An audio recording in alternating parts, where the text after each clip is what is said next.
Assalamualaikum warahmatullahi wabarakatuh. Jumpa lagi bersama saya Abdullah yang paling ganteng dan sangat memprihatinkan. Oke, seperti biasa saya mau berbagi ilmu.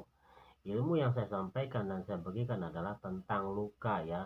Semua orang tahu dan semua orang juga pernah mengalami yang namanya luka ya. Entah itu luka tangan, kaki ya. Luka tangan akibat kena pisau dan luka kaki akibat bermain bola seperti itu ya.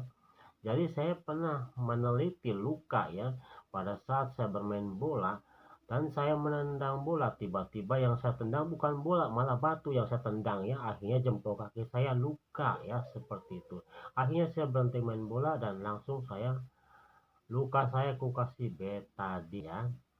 Luka saya dikasih betadine, habis itu luka saya ini dikasih betadine akan tetapi tidak dikasih Hansaplast ya. Lukanya dibiarkan aja, dikasih betadine akan tetapi kita harus menjaganya ya, luka luka jempol kaki ya, agar jangan terkena air dan terkena hinggapan lalat ya, seperti itu ya. Jadi kalau kita luka dikasih betadine, kita jaga jangan sampai kena air dan jangan dihinggapin lalat, insya Allah luka ini akan cepat sembuh ya, dan cepat ngering dan cepat rapat kembali ya, seperti itu ya. Dan yang kedua, saya sudah meneliti lukanya ini dikasih Hansaplast ya, dikasih betadine terus dikasih Hansaplast. Akan tetapi kalau kita luka dikasih Hansaplast, maka luka ini akan sangat lama cepat sembuhnya ya. Karena luka itu dia akan membasah ya, membasah dia. Memang pada saat kita mandi gak kena basah air dan juga nggak kena hinggapan lalat. Akan tetapi kalau luka kita ditempel di Hansaplast, itu luka kita itu akan becek ya, akan becek dan sulit lama untuk mengering seperti itu ya. Jadi sebaiknya tidak bagus untuk memakai Hansaplast ya. Mungkin memakai Hansaplastnya jangan langsung ditempel pakai Hansaplast, mungkin harus pakai kapas ya. Kapas didobel, jadi apa namanya, biar kena angin-angin, biar nggak terlalu rapat ya, seperti itu ya. Jadi kalau luka kita dipakaikan Hansaplast, maka luka kita itu akan becek dan susah untuk mengering ya, seperti itu ya. Dan juga saya meneliti tentang luka yang dihinggapin lalat ya.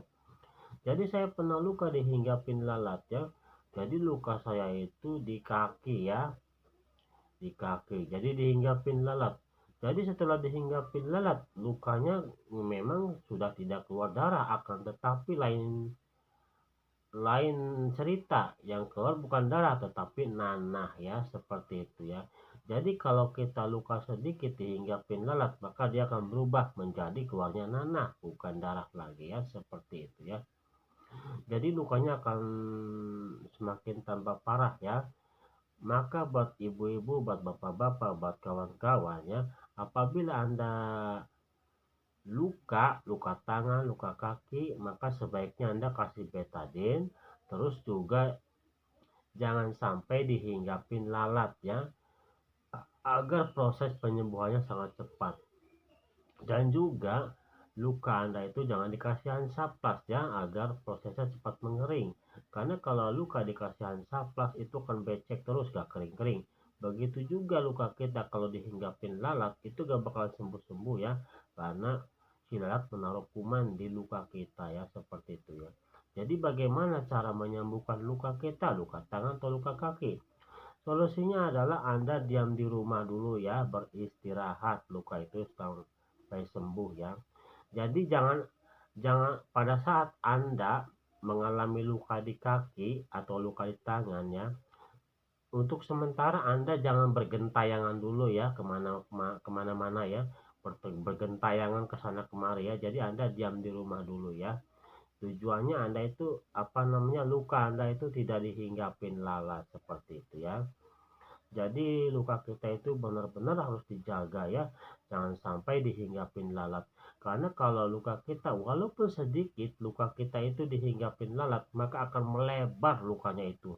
Akan melebar lukanya itu akan menjadi nanah ya, seperti itu ya. Nah, Jadi kalau kita luka cukup saja obatnya betadin ya, betadin cukup, juga obat merah juga bisa. Ada juga lagi yang menggunakan bekicot ya, menggunakan bekicot lendirnya ketika luka juga bisa seperti itu ya. Akan tetapi yang lebih baiknya lagi dalam pengobatan luka kasih aja betadin. Terus juga luka kita harus dijaga jangan sampai kena lalat ya, agar luka kita itu tidak bernanah dan tidak berlanjut-lanjut ya, dan akan susah lama sembuhnya ya, seperti itu ya. Inilah ilmu yang saya bagikan tentang luka ya, dan juga tentang cara penyembuhannya ya. Semoga bermanfaat. Sekian dan terima kasih. Assalamualaikum warahmatullahi wabarakatuh.